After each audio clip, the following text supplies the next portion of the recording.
ಯುದ್ಧ ನಿಲ್ಲಲ್ಲ, ಇರಾನ್ಗೆ ಮತ್ತೆ ಟ್ರಂಪ್ ವಾರ್ನಿಂಗ್. ಇರಾನ್ ಸಂಪೂರ್ಣ ನಾಶವಾಗಿದೆಯಾ? ಅಣ್ವಸ್ತ್ರ ಬಳಕೆ ಬಗ್ಗೆ ಟ್ರಂಪ್ ಎಚ್ಚರಿಕೆ ಏನು? ಹರ್ಮುಜ್ ಜಲಸಂಧಿ ಬಗ್ಗೆ ಹೇಳಿದ್ದೇನು? ಗ್ಯಾಸ್ ತೈಲ ಅಭಾವಕ್ಕೆ ಪರಿಹಾರ ಏನು? ಇದು ಮಹಾಯುದ್ಧ ಡೇ 34 ಸ್ಟೋರಿ.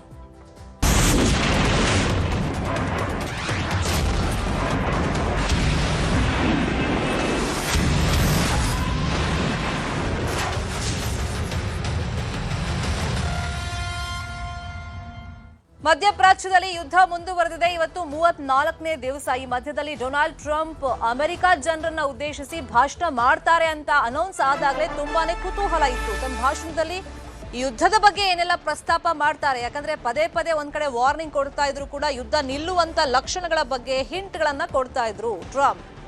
ಗಲ್ಫ್ ಯುದ್ಧದ ಬಗ್ಗೆ ಡೊನಾಲ್ಡ್ ಟ್ರಂಪ್ ಭಾಷಣದಲ್ಲಿ ಉಲ್ಲೇಖ ಮಾಡಿದ್ದಾರೆ. ಇನ್ನೂ 2 ರಿಂದ 3 ವಾರ ಯುದ್ಧ ಮುಂದುವರಿಯುತ್ತೆ ಅಂತ ಅವ್ರು ಹೇಳಿದ್ದಾರೆ. ಮುಂದುವರಿಸ್ತೀವಿ ನಾವು ಅಂತ.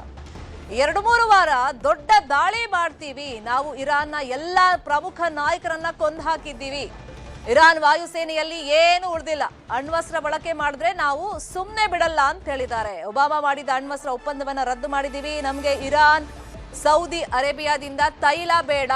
ನಮ್ಮ ಅಮೆರಿಕಾದಲ್ಲೇ ಬೇಕಾದಷ್ಟು ಗ್ಯಾಸ್ ಉತ್ಪಾದನೆ ಆಗ್ತಾ ಇದೆ. ಇನ್ನೊಂದ್ ಕಡೆ ನಮ್ಗೆ ಹರ್ಮುಜ್ ಜಲಸಂಧಿಯ ಅಗತ್ಯತೆನೇ ಇಲ್ಲ ಅಂತ ಹೇಳಿದ್ದಾರೆ. ನಮ್ಗೆ ವೆನೆಜುವೆಲಾದಿಂದ ಕಚ್ಚಾ ತೈಲ ಬರುತ್ತೆ ಅಂತ ಟ್ರಂಪ್ ಹೇಳಿದ್ದಾರೆ. ಯಾಕಂದ್ರೆ ವಿರೋಧಿ ರಾಷ್ಟ್ರಗಳಿಗೆ ಹರ್ಮುಜ್ ಜಲಸಂಧಿಯನ್ನ ಇರಾನ್ ಕಂಪ್ಲೀಟ್ ಆಗಿ ಕ್ಲೋಸ್ ಮಾಡಿದೆ. ಇಸ್ರೇಲ್ ಮತ್ತೆ ಅಮೆರಿಕಾಗೆ ನೋ ಎಂಟ್ರಿ ಅಂತ ಹೇಳ್ಬಿಟ್ಟಿದೆ. ಹಾಗಾಗಿ ನಾವು ಅದನ್ನೇ ನಂಬ್ಕೊಂಡಿಲ್ಲ. ಅಮೆರಿಕಾದಲ್ಲೇ ಬೇಕಾದಷ್ಟು ಉತ್ಪಾದನೆ ನಾವು ಮಾಡ್ತಾ ಇದ್ದೀವಿ. ಮತ್ತೆ ವೆನೆಜುವೆಲಾದಿಂದ ಕೂಡ ಕಚ್ಚಾ ತೈಲವನ್ನ ನಾವು ತರಿಸ್ಕೊಳ್ತಾ ಇದೀವಿ. ನಮ್ಗೆ ಏನು ಸಮಸ್ಯೆ ಇದರಿಂದ ಆಗಲ್ಲ. ಬಟ್ ಇನ್ನೂ 2-3 ವಾರ ದಾಳಿ ಭೀಕರವಾಗಿರುತ್ತೆ, ಯುದ್ಧದ ಸ್ವರೂಪ ತೀವ್ರವಾಗಿರುತ್ತೆ ಅಂತೇಳಿ ಟ್ರಂಪ್ ಹೇಳಿದ್ದಾರೆ. ಒಂದ್ ಕಡೆ ಕದನ ವಿರಾಮದ ಬಗ್ಗೆ ಅವರೇ ಮಾತಾಡ್ತಾರೆ, ಇನ್ನೊಂದು ಕಡೆ ದಾಳಿ ಮುಂದುವರಿಯುತ್ತೆ ಅಂತ ಅವರೇ ಹೇಳ್ಕೊಂಡಿದ್ದಾರೆ. Epic fury that our economy is strong and improving by the day, and it will soon be roaring back like never before. It will top the levels that it was a month ago. I've made clear from the beginning of Operation Epic Fury that we will continue until our objectives are fully achieved. Thanks to the progress we've made, I can say tonight that we are on track to complete all of America's military objectives shortly, very shortly. We are going to hit them extremely hard over the next 2 to 3 weeks. We're going to bring them back to the Stone Ages where they belong. In the meantime, discussions are ongoing. ಇನ್ನು 2 ರಿಂದ 3 ವಾರ ದೇಶಕ್ಕೆ ಭಾರಿ ಆರ್ಥಿಕ ಸಂಕಷ್ಟ ಎದುರಾಗುತ್ತಾ?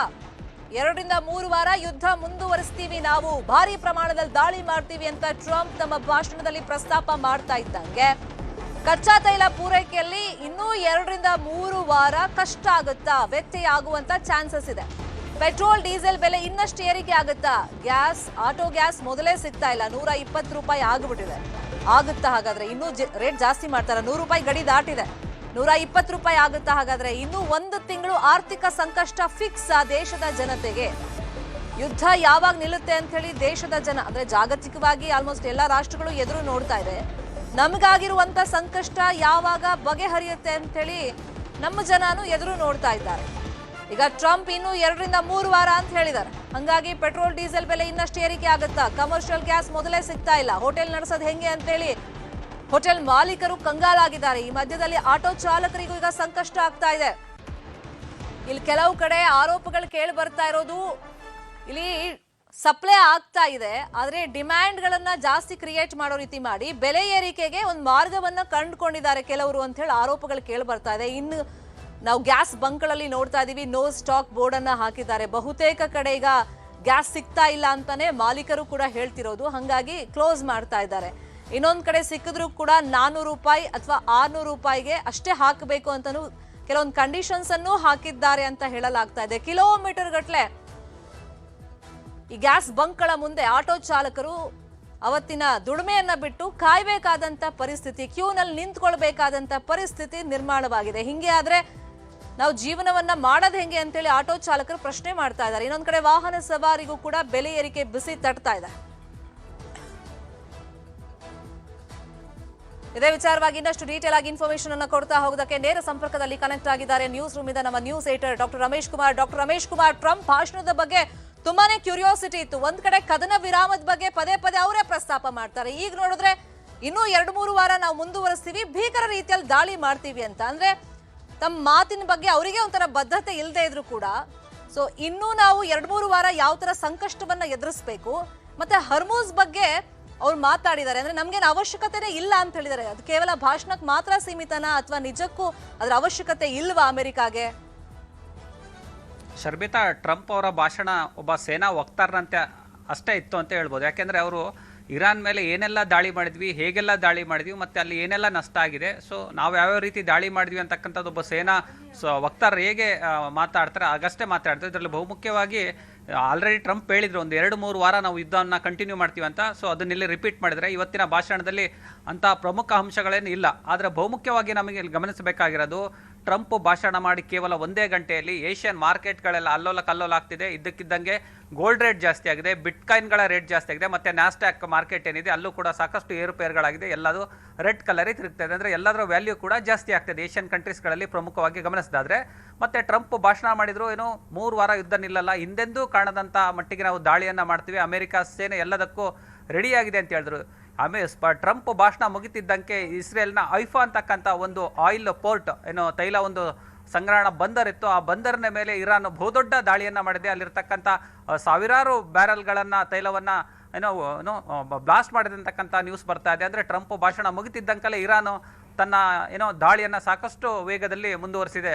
ಶರ್ಮಿತಾ, ಬಹುಮುಖ್ಯವಾಗಿ ಇಲ್ಲಿ ನಾವು ಗಮನಿಸಬೇಕು. ಸೊ ನಿನ್ನೆ ತಾನೇ ನೋಡ್ತಾ ಇದ್ವಿ ನಾವು ರಾಜ್ಯದಲ್ಲಿ ಸಾಕಷ್ಟು ಕಡೆ ಆಟೋ ಗ್ಯಾಸ್ ಸಿಗ್ತಾ ಇರಲಿಲ್ಲ. ಆಟೋ ಗ್ಯಾಸ್ 100 ರೂಪಾಯಿ ದಾಟಿದೆ ಕೆಲವೆಡೆ. 2 ಕಿಲೋಮೀಟರ್ 1 ಕಿಲೋಮೀಟರ್ ಗಟ್ಟಲೆ ಕ್ಯೂ ಇದೆ. ಅಂದರೆ ಸದ್ಯಕ್ಕೆ ಆಟೋ ಗ್ಯಾಸ್ ಸಿಗಂಗೆ ಲಕ್ಷಣಗಳು ಕಾಣಲ್ಲ.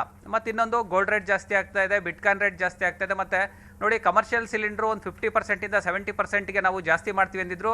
ಸೊ ಅದು ಭಾಷಣದಲ್ಲಿ ಮಾತ್ರ ಇದೆ. ಅದನ್ನು ಹೋಟೆಲ್ಗಳು, ಬಹುತೇಕ ಹೋಟೆಲ್ಗಳಿಗಿನ್ನ ಕಮರ್ಷಿಯಲ್ ಸಿಲಿಂಡರ್ ಅಭಾವ ಇದೆ. ಸಾಕಷ್ಟು ಜನ ಸೌದೆ ಒಲೆಯಲ್ಲಿ ಅಡುಗೆ ಮಾಡ್ತಿದ್ದಾರೆ. ಇಲ್ಲಿ ಹೋಟೆಲ್ಗಳ ಬಗ್ಗೆ ನಾವು ಸಮಸ್ಯೆಯನ್ನು ಗಮನಿಸೋದಾದರೆ, ದೊಡ್ಡ ಮಟ್ಟದಲ್ಲಿ ಸಾಕಷ್ಟು ಜನರಿಗೆ ಅಡುಗೆ ಮಾಡಬೇಕು ಅಂದರೆ ಎಲೆಕ್ಟ್ರಿಕ್ ಸ್ಟವ್ ಯೂಸ್ ಮಾಡೋಕ್ಕಲ್ಲ. ನಿನ್ನೆ ಒಬ್ಬರು ಮಾತಾಡ್ತಿದ್ರು, ಒಬ್ಬರು ಹೋಟೆಲ್ ಅವರು, ಸೌದೆಯನ್ನು ಯೂಸ್ ಮಾಡಬೇಕಂತ. ಅಂದರೆ ಸೌದೆಯನ್ನು ಯೂಸ್ ಮಾಡಿದಾಗ ಕಾಮನ್ ಆಗಿ ಹೊಗೆ ಜಾಸ್ತಿ ಆಗುತ್ತೆ, ಪರಿಸರ ಮಾಲಿನ್ಯ ಆಗುತ್ತೆ. ಇಂಥ ಸಂದರ್ಭದಲ್ಲಿ ಪರಿಸರ ಇಲಾಖೆ ಅನುಮತಿ ಕೊಡಲ್ಲ. ಹೀಗಾಗಿ ಹೋಟೆಲ್ನವರಿಗೆ ಅಟ್ಲೀಸ್ಟ್ ನಾವು ಗ್ಯಾಸ್ ಸ್ಟವ್ ಯೂಸ್ ಮಾಡೋಣ ಅಂದ್ರೆ ಆಗಲ್ಲ. ಸೌದೆ ಯೂಸ್ ಮಾಡೋದಕ್ಕೂ ಕೂಡ ಕಾನೂನು ರೀತಿಯಲ್ಲಿ ಒಂದಿಷ್ಟು ತೊಡಕುಗಳಾಗುತ್ತೆ. ಮತ್ತು ಆಟೋ ಗ್ಯಾಸ್ ಬಗ್ಗೆ ಹೇಳ್ತಿದ್ದೆ. ಆಟೋ ಗ್ಯಾಸ್ ರೇಟ್ ಜಾಸ್ತಿ ಆದರೆ ಯೂಶಲಿ ಆಟೋ ಚಾಲಕರೇನು ಸುಮ್ಮನೆ ಇರಲ್ಲ. ಸೊ ಅವ್ರದ್ದು ಕೂಡ ಪ್ರಯಾಣಿಕರ ಮೇಲೆ ಹೊರೆಯನ್ನು ಜಾಸ್ತಿ ಮಾಡ್ತಾರೆ. ಆಲ್ರೆಡಿ ಬೆಂಗಳೂರಿನ ಬಹುತೇಕ ಕಡೆಯಲ್ಲಿ ಆಟೋಗಳು ಯಾರು ಮೀಟರ್ಗಳನ್ನೇ ಆನ್ ಮಾಡೋದಿಲ್ಲ. ಲಂಸಮ್ ಆಗಿ ಹಣವನ್ನು ಕಿತ್ಕೊಳ್ಳೋಂಥದ್ದು. ಕೇವಲ ಆಟೋ ಚಾಲಕರಿಗೆ ಅಷ್ಟೇ ಅಲ್ಲ, ಇದು ಆಟೋವನ್ನು ನಂಬಿಕೊಂಡಿರ್ತಕ್ಕಂತಹ ಪ್ರಯಾಣಿಕರು ಕೂಡ ಇದರಿಂದ ಹೊಡ್ತಾ ಬೀಳುತ್ತೆ. ಬಹುಮುಖ್ಯವಾಗಿ ಇಲ್ಲಿ ಗಮನಿಸಬೇಕಾಗಿರ್ತಕ್ಕಂಥದ್ದು.